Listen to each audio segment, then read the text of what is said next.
Jail में jail का खाना मिल रहा है, बल्कि जो उन्हें एक्सरसाइज मशीन साइकिल भी दी गई है वो हुकूमत के खर्चे से दी गई है। वो कोई बुशरा बीबी ने या किसी ने खरीद कर नहीं दी है। वो पहले एक साइकिल आई है, वो इमरान खान साहब को पसंद नहीं आई, उन्होंने 2.5 लाख की थी।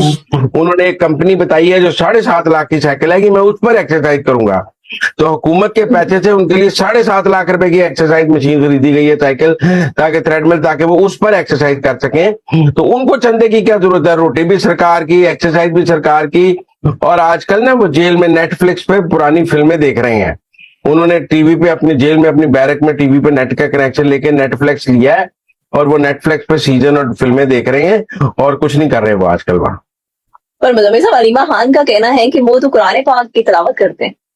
वो नेटफ्लिक्स के सीजन देख रहे हैं, मैं आपको बता रहा हूँ, और कुछ नहीं कर रहे। आजकल नेटफ्लिक्स के सीजन देख रहे हैं, वहां पे नेटफ्लिक्स का उन्होंने कनेक्शन लिया है। तो इसलिए ये जो ओवरसीज पाकिस्तानियों को बेवकूफ बनाया हुआ है इमरान खान ने चंदे के नाम पर और हकीकी आजादी के नाम पर। कभी वो अमेरिका में लॉबिंग फर्म ले लेते हैं, वो लॉबिंग फर्म के लिए चंदा शुरू हो जाता है।